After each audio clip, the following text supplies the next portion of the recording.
एक महिला अचानक से गायब हो जाती है। उस महिला को हर जगह ढूंढा गया, तलाश किया गया, लेकिन वो महिला मिलती नहीं है।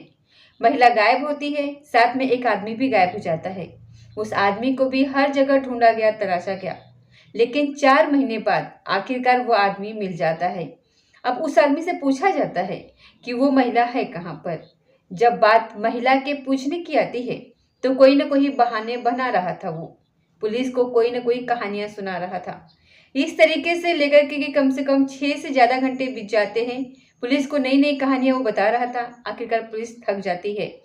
पुलिस उससे सख्ती से पूछती है, तब वो कहता है कि डीएम साहब के आवास चलो।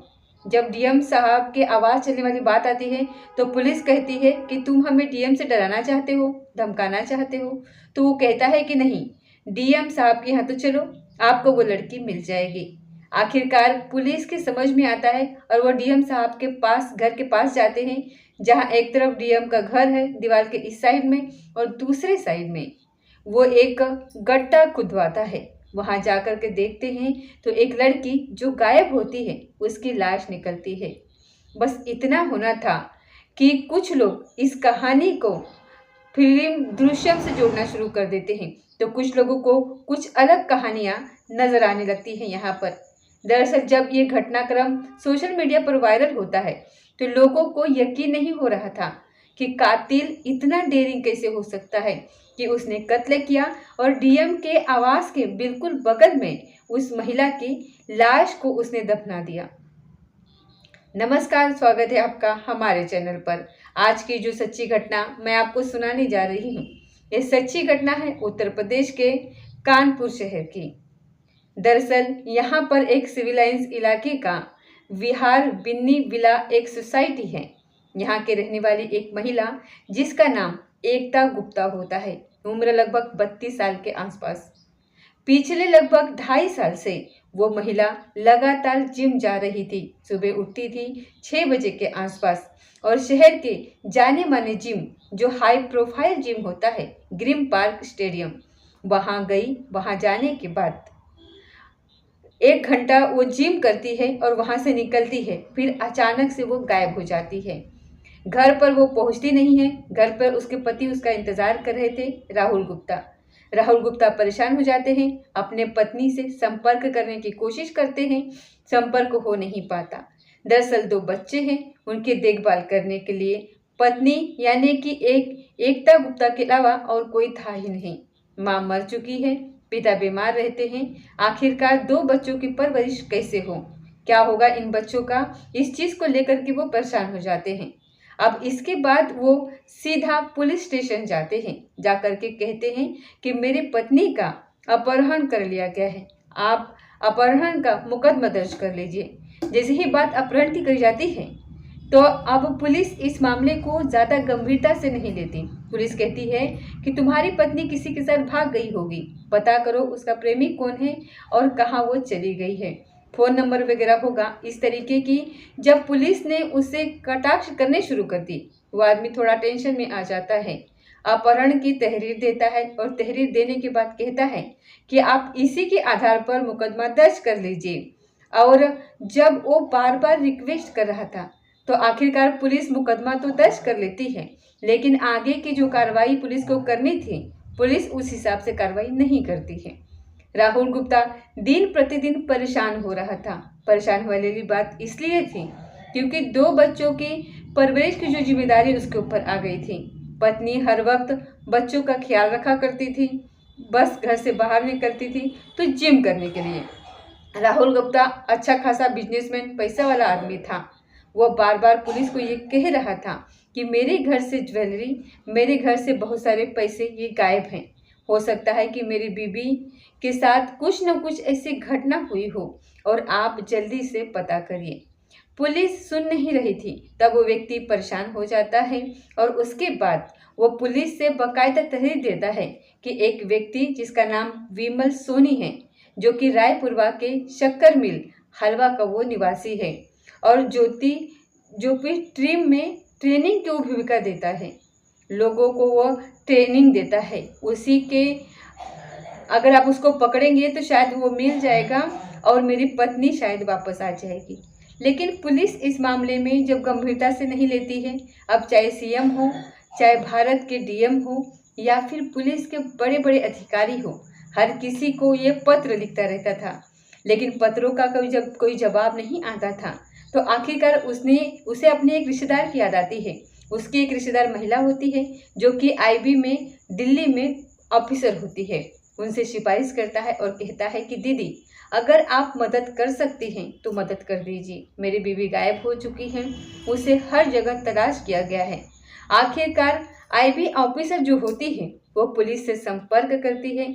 पुलिस को बार बार वो पैरवी करने की कोशिश करती है, बातचीत करती है, लेकिन पुलिस शायद इतना उसे गंभीरता से इस मामले को ले नहीं रही थी। आखिरकार पुलिस ने टीम गठित करी और चाहे ग्वालियर हो, आगरा हो या फिर पंजाब, इस तरीके के अलग अलग शहरों में एक टीम बनाई जाती है, टीम भेज दिया करती थी। कब इस बात को 4 महीने का समय बीत जाता है पता ही नहीं चलता। लेकिन पुलिस ने कुछ ऐसे लोगों को, कुछ ऐसे मुखबिरों को ऐसे सोर्स डेवलप किए थे, उनसे कहा था कि रायपुरवा के शक्कर मिल के खरवा का रहने वाला जो विमल सोलंकी है, जो कि जिम ट्रेनर है, दरअसल वो कहीं अगर दिखाई दे तो उसके बारे में ज़रूर कुछ न कुछ सूचना देना। 26 अक्टूबर 2024 को ये सूचना मिलती है कि वो अपने परिवार से मिलने के लिए आ रहा है, विमल सोनी। अगर आप पुलिस सही वक्त पर वहाँ पर पहुँच जाएगी तो शायद वो पकड़ा जाएगा। पुलिस लगभग 4 महीने से 24 जून 2024 को वो गायब होता है और उसके बारे में कहीं पता नहीं चलता। उसका फ़ोन नंबर मिलाते हैं तो मिलता नहीं है। आखिरकार 26 अक्टूबर 2024 को लगभग 4 महीने के बाद उस व्यक्ति के बारे में थोड़ी सी खबर मिलती है। जैसे ही वो अपने परिवार से मिलने आता है, पुलिस उसे दबोच लेती है। पुलिस दबोचने के बाद उससे पूछताछ करती है कि एकता गुप्ता, लगभग 32 साल की उसकी उम्र है, वो तुम्हारे साथ तुम्हारे जिम में आती है, तुम्हारे जिम में ट्रेनिंग लेती है और दरअसल उस महिला के बारे में कुछ जानकारी जुटानी है। जैसे ये बात आती है तो एक बात कहता है कि साहब, जैसे ही मेरा नाम आता है, एफआईआर दर्ज करी जाती है तो मुझे डर लगता है, इसीलिए मैं घर छोड़ करके भाग चुका था। मुझे लगा कि शायद ऐसा ना हो जाए कि सारा का सारा इल्ज़ाम उसी के ऊपर आ जाए। वो भाग जाता है, इसलिए उसका कोई दोष नहीं है। वो अपने परिवार को लेकर के बहुत ज़्यादा परेशान है। पुलिस उससे सख्ती से पूछताछ करती है। तब वो गंगा नदी के किनारे लेकर के जाता है। वहाँ ले जाने के बाद कहता है कि साहब, मैंने हत्या की और इस लाश को यहाँ पर बहा दिया। जब पुलिस गोताखोरों की मदद से ये पता करने की कोशिश करती है कि किस स्पॉट पर तुमने इसे डाला है, उस लाश को, पुलिस जो आसपास के थाने थे, जो आसपास के लोग थे, उनसे पूछा जाता है कि कभी कोई लाश मिली थी या उस रास्ते से जहाँ जहाँ कहीं लाशें मिली थी उस दौर के सभी लाशों के बारे में पता किया जाता है। लेकिन ऐसी कोई लाश मिली नहीं थी उस दौर में, उस 24 अक्टूबर के आसपास 2-4 दिन के एरफेर में। तो पुलिस वाले परेशान हो जाते हैं, लग रहा था कि झूठ बोल रहा है। इस बात पुलिस ने दोबारा पूछा और दूसरी जगह वो लेकर जाता है। फिर तीसरी बार पूछा गया तो तीसरी जगह लेकर जाता है। इस तरीके से 6 घंटे में वो कई जगह लेकर के जाता है पुलिस को। पुलिस को लगता है कि ये सिर्फ पुलिस का टाइम खराब कर रहा है, पुलिस के साथ ये खेल रहा है। पुलिस उससे अपने तरीके से सख्ती से पूछताछ करती है तो जिम ट्रेनर वहाँ पर टूट जाता है। अब वो कहता है कि मैं आपको डीएम साहब के दफ्तर पर लेकर के चलता हूँ, दफ्तर नहीं, आवास पर लेकर के चलता हूँ। जब बात आवास की आती है तो पुलिस वाले उसको डांटने लगते हैं, फटकारने लगते हैं कि क्या तुम डीएम साहब से हमारी शिकायत करोगे? तो उसने कहा, शिकायत नहीं करूँगा।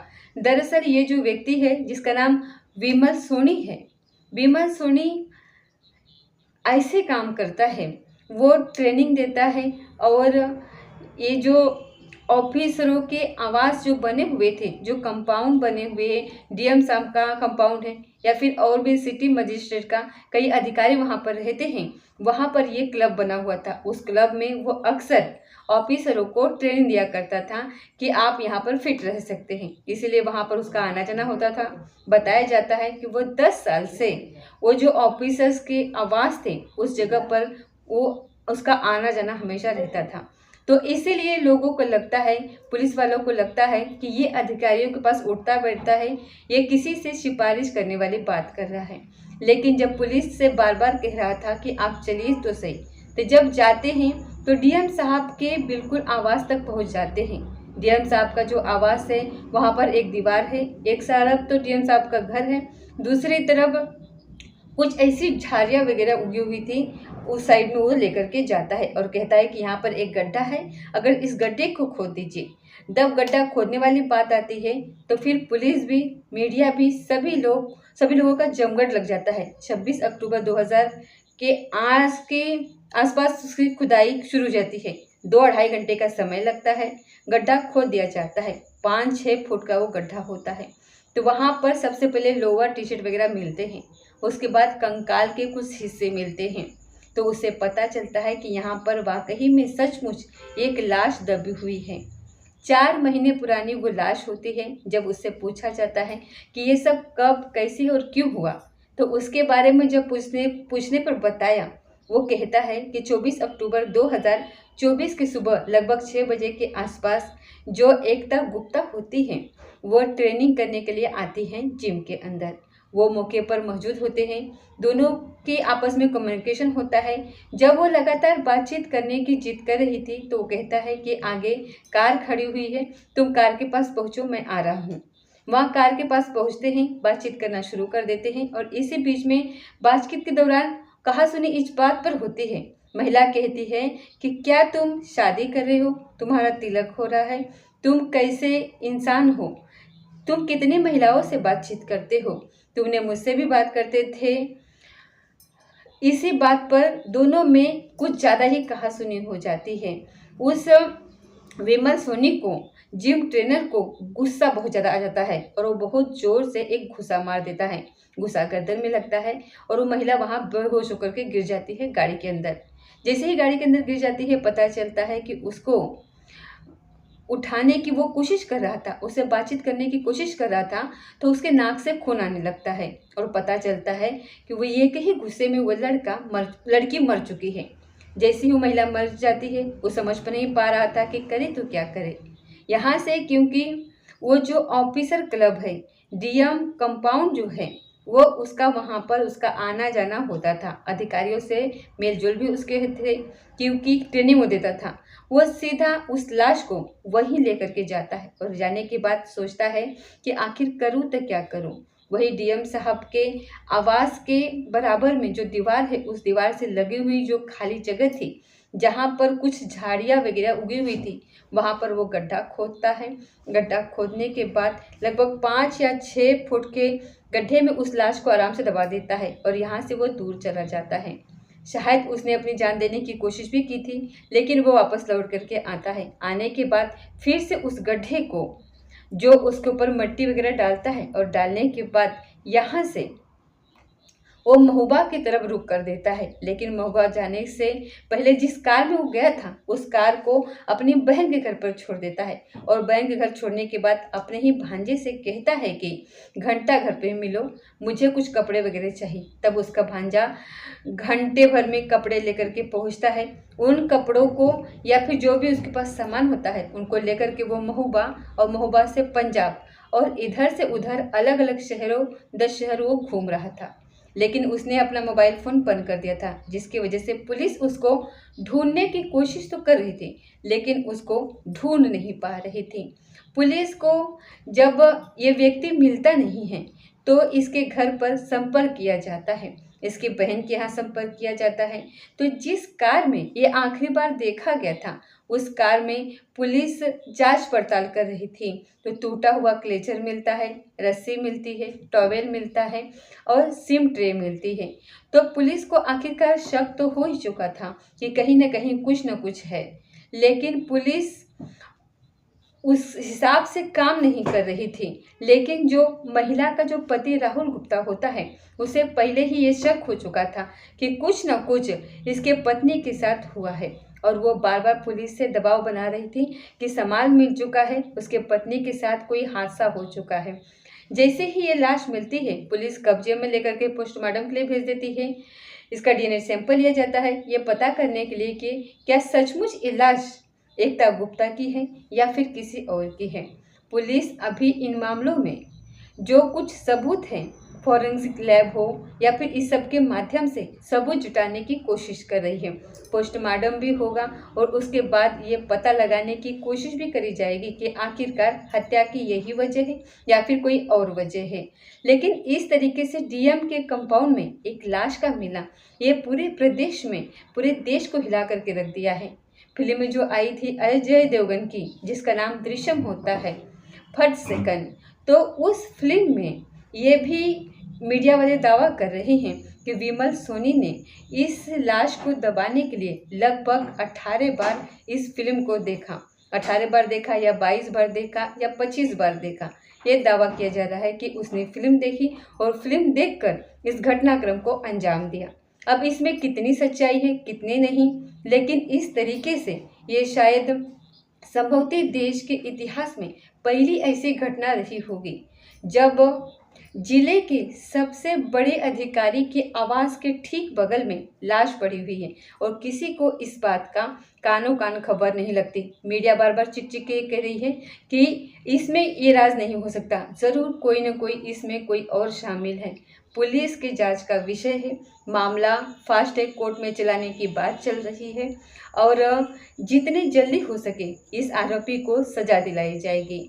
परिवार इस घटना को लेकर के बहुत सदमे में है। पुलिस पति को यकीन ही नहीं हो रहा है कि उसके पत्नी के साथ ऐसा भी कुछ हो चुका है। हालांकि पुलिस इस मामले को प्रेम प्रसंग की तरह देख रही है, क्योंकि जो आरोपी ने बयान दिया है इस हिसाब से पुलिस ने भी आगे के बारे में पता किया। दोस्तों, ये थी आज की सच्ची घटना। मिलते हैं अगली किसी सच्ची घटना के साथ, तब तक जय हिंद, जय भारत।